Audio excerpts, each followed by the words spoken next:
Okay, so I have thought about doing some sort of like podcast or book or something to kind of document my journey because I know I post like random videos and I want to leave some sort of legacy behind and be able to kind of look back at some of these memories and this journey that has kind of shaped me and my family and friends and everybody.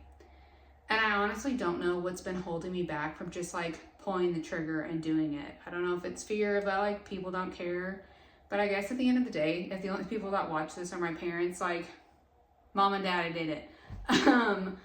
So I'm pulling the trigger. So if you don't know me, my name is Tegan Boo. I am a mom of two, a wife, a nurse, a friend, a donut connoisseur, a coffee snob, a cancer ass kicker, and your host of Keep the Light On. Keep the Light On has a couple of meanings for me. One of them is a conversation I had with my husband, Hayden, our very first trip to Houston to meet with Dr. Robbie and the sarcoma team at MD Anderson.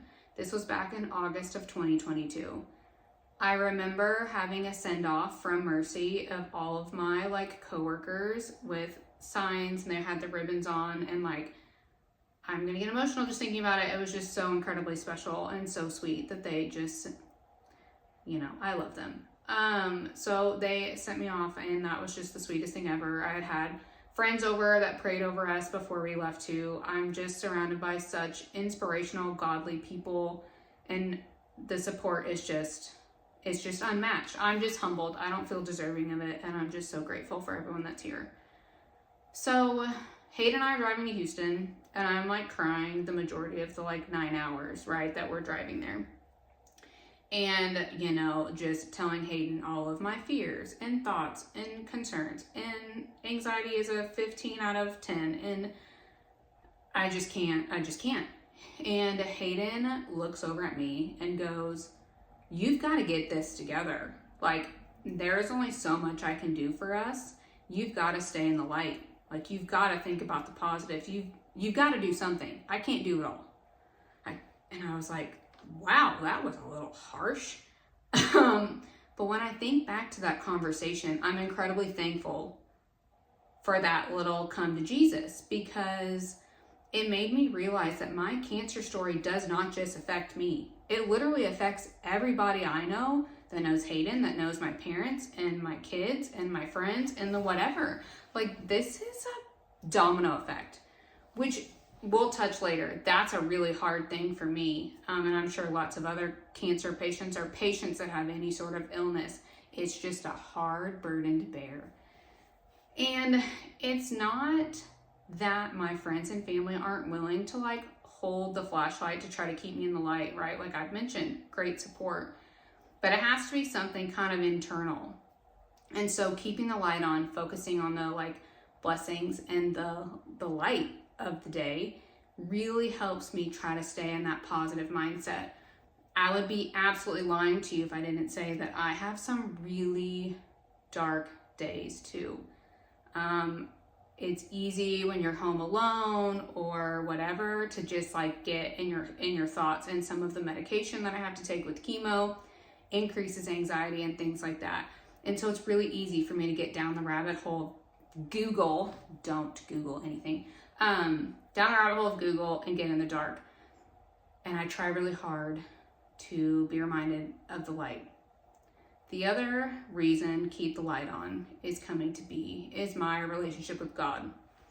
I have not always been a religious person. I've always had beliefs, but I just don't think I ever felt like I knew enough to have that relationship. And the day I was diagnosed, there was a verse of the day on my Bible app, and I had been reading the Bible every day on my phone for a couple of years. It's just something that I was like, I want to start reading the Bible so I can try to learn more about everything. And the verse of the day was Isaiah 26:4, "Trust in the Lord always, for the Lord God is the eternal rock." And I cling to this. Like, he is the rock. If I can put all of my fear and anxiety at his feet, He's working on it already, and I can't do anything about it, right? Like, this entire situation is out of my control.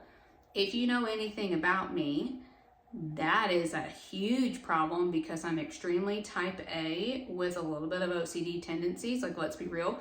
And being out of control is extremely difficult for me. But God is working on it. And I would be lying if I didn't say that even through this horrible diagnosis and this roller coaster that we've been on, God has done some miracles, and I cannot wait to share all of that with you. So I want this to not be like y'all just listening to me chat for forever, because that can get boring and it's not all about me. I want this to be something that we can, like, we're spreading some positivity, we're spreading some Jesus, we're just doing all of the things. So if there's something you're curious about, whether it's about my cancer, my journey, whatever, shoot me a question. I'd love to try to answer them and touch on them in future episodes. So, thanks for tuning in. And remember, keep the light on.